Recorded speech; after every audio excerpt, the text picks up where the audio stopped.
Hello everyone, this is Dheeraj Kumar. Dheeraj chemistry classes में आपका स्वागत करते हैं। और चलिए आज हम लोग स्टार्ट करेंगे। आप लोग को समझ में आ ही रहा होगा, बीएससी सेमेस्टर 6 मेजर पेपर 14 कौन सा, फिजिकल केमिस्ट्री का।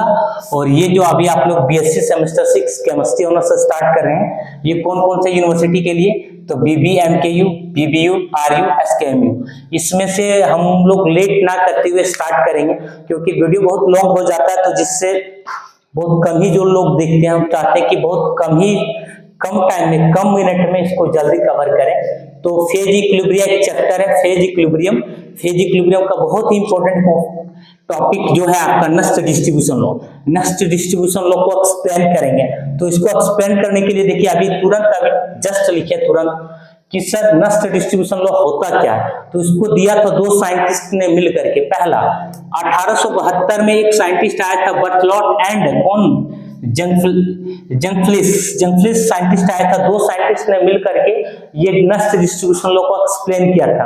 ऑब्जर्व दैट व्हेन, इसमें ये ऑब्जर्व किया था कि जब आयोडीन सॉल्यूशन को with different concentration, iodine solution को डिफरेंट कंसंट्रेशन के साथ में जब डिसॉल्व किया जाता है, जैसे different concentration in CH2 carbon disulphide with distilled water at constant temperature, then क्या होता है, आयोडीन इज डिस्ट्रीब्यूटेड, आयोडीन दो पार्ट में डिस्ट्रीब्यूट हो जाता है itself between water and CH2 in such a way the ratio of concentration in two solvent is constant irrespective of the total amount of iodine। जैसे यहाँ लिखे एक container, देखिए सपोज दैट एक कंटेनर A है और ये कंटेनर आपके पास क्या नजर आ रहा है, B सर। तो एक कंटेनर A में देखिए I2 मॉलिक्यूल है, सॉल्यूशन ऑफ I2 इन क्या, CH2 कार्बन डाइसल्फाइड। अब डिस्टिल्ड वाटर इसमें ऐड कर रहे हैं, तो ये जो कम अमाउंट में देख रहे हैं ये वाटर, और ज्यादा अमाउंट में CH2। अब देखिए distribution of iodine between water and CH2, तो इसी में इट मींस, इसके बाद आगे आप लिखिएगा, इसको इरेज कर रहे हैं।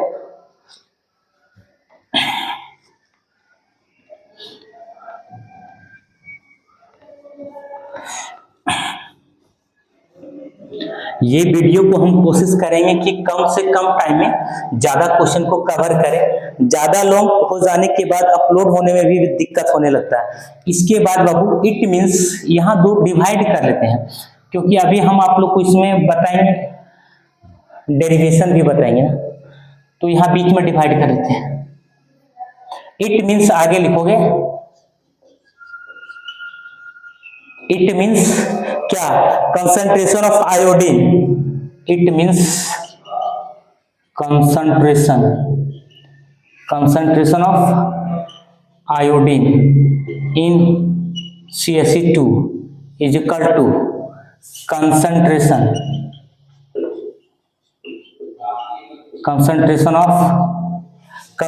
ऑफ क्या, iodine in water, iodine in water is equal to KD। और here KD is a constant known as distribution coefficient. KD को कहा जाता है वेयर KD को कहा जाता है डिस्ट्रीब्यूशन कोएफिशिएंट, ये कहा जाता है। अब इसी को अच्छे से एक्सप्लेन करेंगे और इसका डेरिवेशन भी करेंगे हम लोग, किसका, नेक्स्ट डिस्ट्रीब्यूशन लॉ का। तो इसका डेरिवेशन देखते हैं। अब देखिएगा आगे अच्छे से, बहुत गर्मी है लेकिन लिखिए, इसी में आगे लिखिएगा, पेन चेंज कर दे रहे हैं, क्या लिखना है, when a substance X is dissolved, when a substance X is dissolved, when a substance X is dissolved into immersible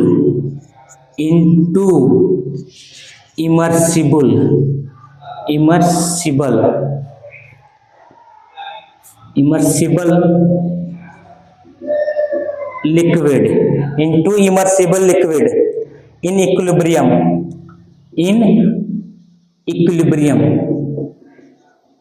equilibrium. आगे लिखिएगा इन इक्विलिब्रियम। इसके बाद आप लिखिएगा the substance x is distributed, the substance x is distributed, the substance X is distributed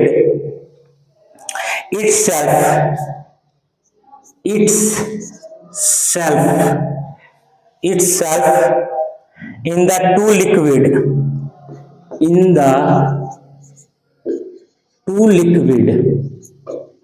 दो liquid में distribute करेंगे, ठीक है। such a way that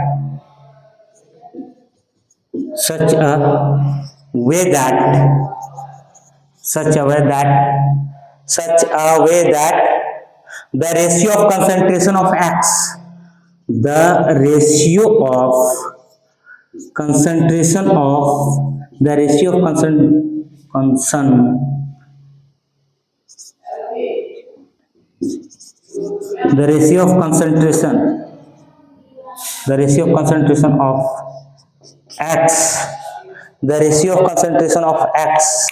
in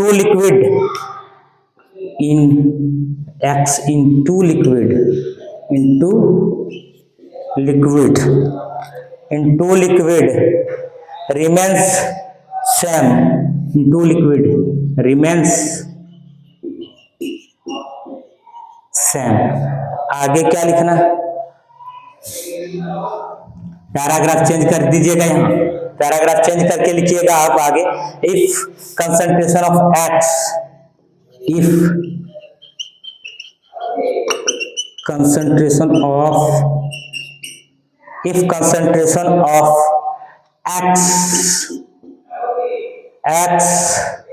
in liquid A is equal to C1, while वही लिखिएगा। फिर आगे उसी में लिखना है and concentration of X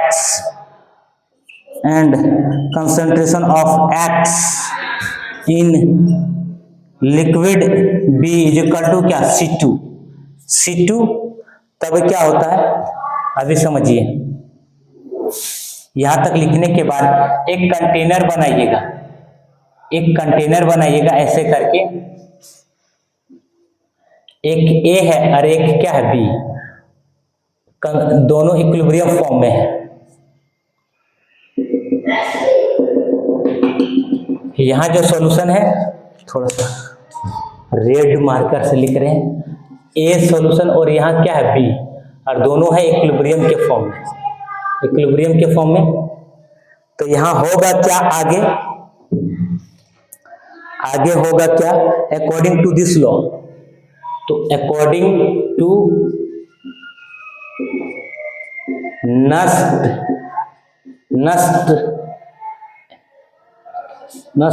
distribution law, C1 by C2 is equal to क्या, के, ये चीज C1 by C2 is equal to क्या हो जाएगा, के, अकॉर्डिंग टू दिस लॉ। और के इज क्या, डिस्ट्रीब्यूशन कांस्टेंट या डिस्ट्रीब्यूशन कोएफिशिएंट, वेयर के is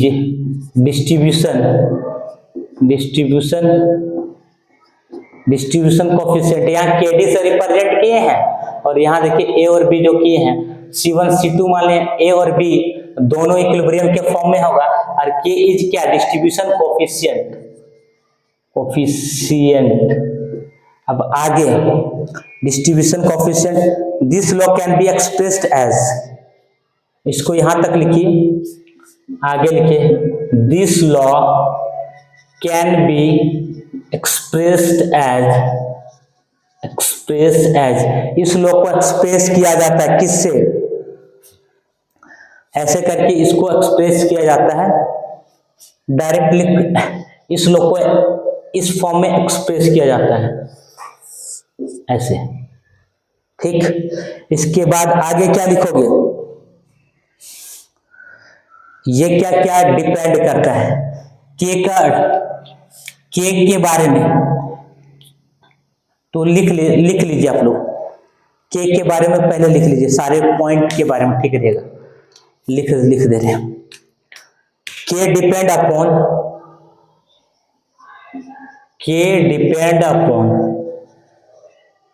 upon nature of solute and solvent. K depend upon nature of solute and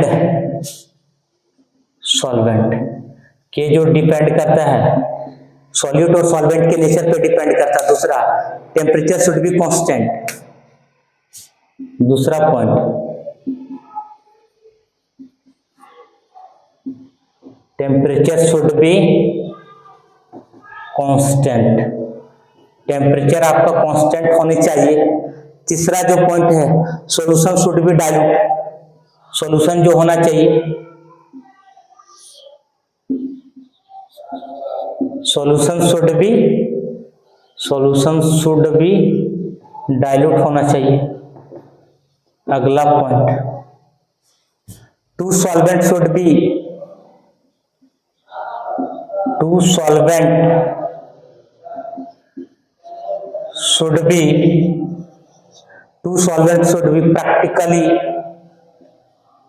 practically immersible। दो जो सॉल्वेंट होगा वो प्रैक्टिकली इमर्सिबल होगा। यहां तक आप लोग लिख लीजिए या स्क्रीनशॉट ले लीजिए, फिर इसको इरेज करके फिर आगे बढ़ते हैं, फिर इसका डेरिवेशन करेंगे। नस्ट डिस्ट्रीब्यूशन लो हो गया होगा ना, लिख लिया हूँ, चलिए ठीक है।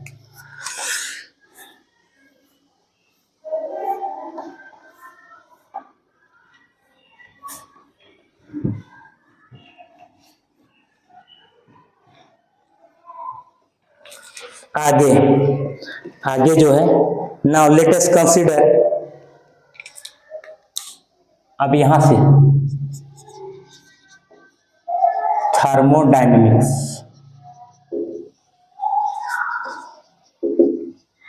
डेरिवेशन ऑफ नस्ट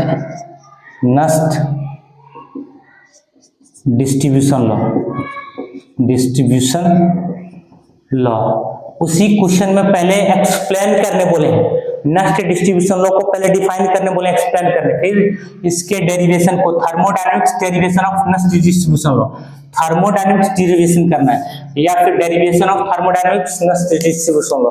इसमें से देखिएगा, let us consider A and B are two immersible liquid. Let us consider A and B are two immersible liquid. Two immersible liquid. Let us consider A and B are two immersible liquid in contact with each other. In contact with each other. In contact with each other. Having dissolved same solute. Having dissolved same solute. अब आगे लिखिएगा, the chemical potential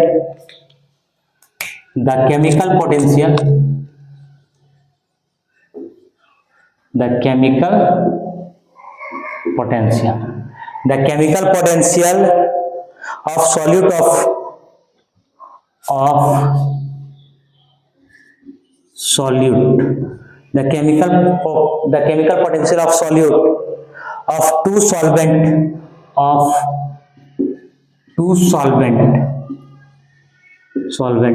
mu1 and mu2।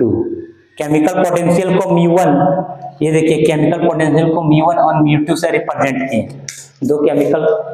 इसके बाद देखिए, और या फिर इसी को हम लोग लिखेंगे mu a and mu b, ये चीज से।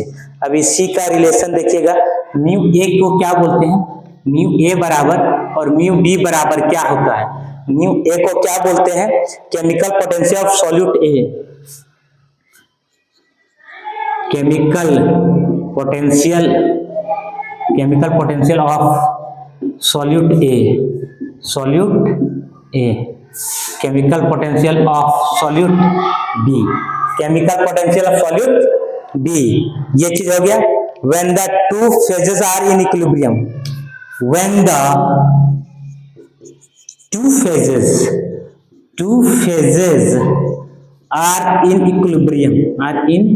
equilibrium, दोनों फेज जब इक्विलिब्रियम में रहेगा मतलब mu A is equal to क्या? म्यू बी, ये चीज mu A is equal to क्या? म्यू बी, ये दोनों बराबर रहेगा। इसके बाद इसको आप इक्वेशन क्या मान सकते हैं? इक्वेशन ए मान सकते हैं। अब इसी में लिखिए आगे, but as we know that, जैसे कि हम लोग जानते हैं, एज वी नो दैट, इसका जो रिलेशन होता है, इसका जो इक्वेशन होता है, mu I is equal to क्या लिखे हैं? Mu I plus R T log A I, I को कहा जाता है ith कंपोनेंट। राजन आके इसमें इंक डालो, वहां इंक अच्छा से, ith कंपोनेंट ए आई को क्या कहा जाता है? देयरफॉर ए आई बराबर क्या लिखेंगे? ए आई को बोलते हैं activity of ith component, activity of ith component, activity of ith component, blue ith component, यहां तक लिख लिए। इसके बाद इसका रिलेशन अब समझ में आएगा, जल्दी इसको जल्दी ना राइट करिए। क्या लिखेंगे? Chemical potential of mu A is equal to mu B, मतलब म्यू ए को कहा जाता है केमिकल पोटेंशियल सॉल्यूट ए और म्यू बी को केमिकल पोटेंशियल सॉल्यूट बी, दोनों इक्विलिब्रियम कंडीशन में रहेगा तो म्यू ए बराबर क्या? Mu B. और जैसे हम लोग जानते हैं म्यू आई बराबर mu I plus R T log A I को बोलते हैं एक्टिविटी ऑफ ith कंपोनेंट। यहां तक आप लोग स्क्रीनशॉट ले लीजिए या लिख लीजिएगा, ठीक है? आगे बढ़ेंगे, चलिए। वीडियो को लंबा नहीं करना चाह रहे, फिर भी लंबा हो ही जा रहा है।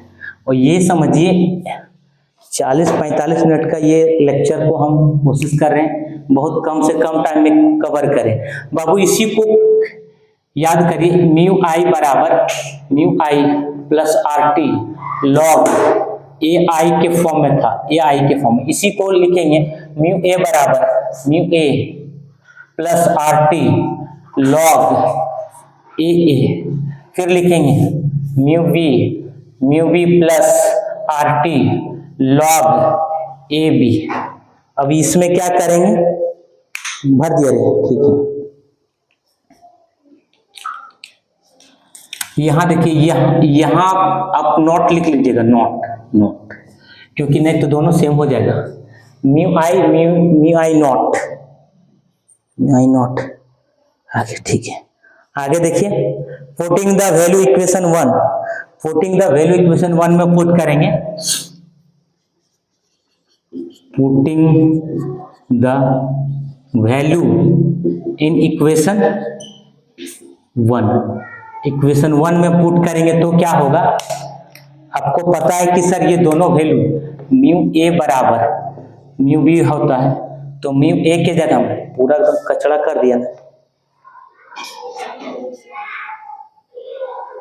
राजेश यही पढ़ा था कि मार्कर नहीं लाता वो?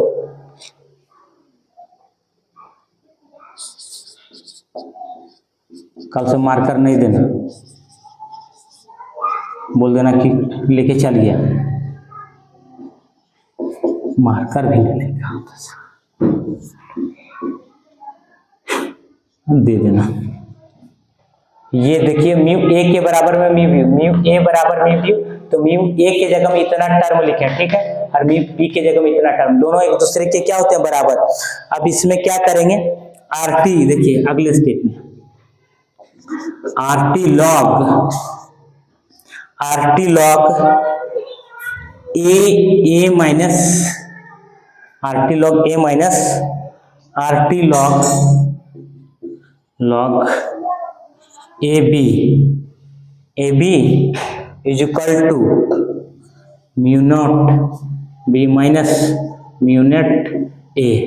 ये वाला टर्म यहां तक लिखने के बाद आगे लिखिए। अब क्या करेगा आगे,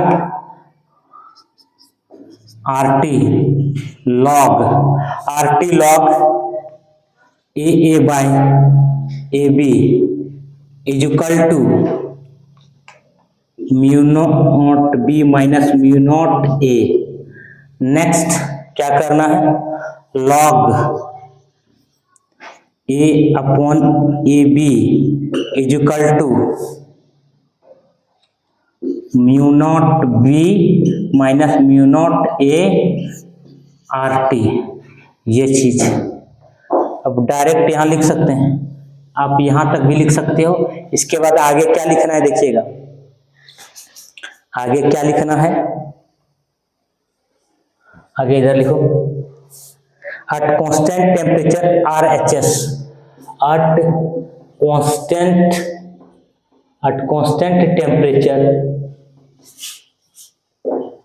temperature RHS, at constant temperature RHS of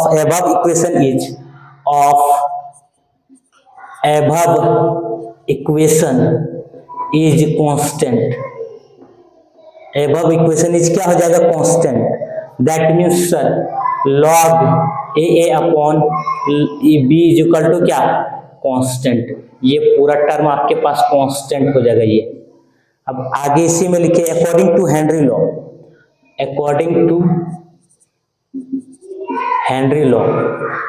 Henry law क्या बताता है कि सर पार्शियल प्रेशर के डायरेक्टली प्रोपोर्शनल में होता है मोल फ्रैक्शन, पार्शियल प्रेशर के डायरेक्टली प्रोपोर्शनल में मोल फ्रैक्शन, तो यहां लिखिएगा AI के डायरेक्टली प्रोपोर्शनल में होता है XI, ठीक है। XI mole fraction of ith component, XI is equal to mole fraction of क्या लिखोगे, mole fraction of ith component, ये चीज यहां तक। इसके बाद क्या लिखोगे, AI बराबर K XI यहां तक लिखने के बाद तो आप डायरेक्ट इसको कैसे लिखिएगा, देखिए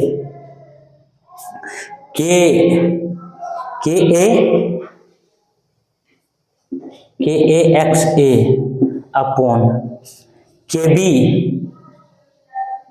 XB इज इक्वल टू क्या, कांस्टेंट। ये पहले इसको यहां तक लिख लीजिए, फिर थोड़ा सा बचा है इसको लिख लीजिए यहां तक, क्या स्क्रीनशॉट ले लिया हूं, आगे बता रहे।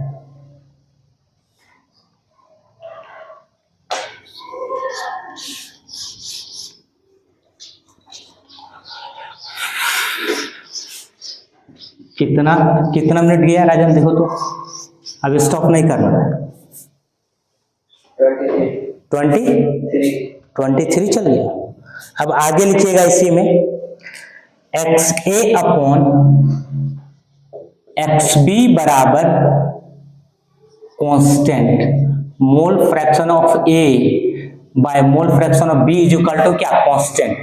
पहले था लिक्विड A लिक्विड B के बराबर में था इक्विलिब्रियम कंडीशन पे। फॉर डाइल्यूट सॉल्यूशन लिखोगे, for dilute solution 1 mole fraction में भी 1 mole fraction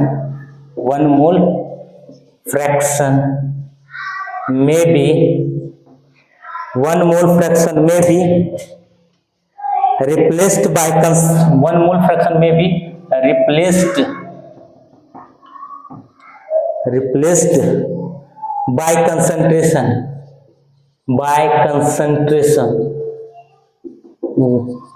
concentration CA upon CB is equal to क्या, कांस्टेंट। ये आप यहां तक लिख लीजिएगा। This is Nernst distribution law, Nernst distribution law. ये क्वेश्चन आप लोग का ये कंप्लीट हो गया। थैंक यू, आज के लिए इतना ही। ठीक है।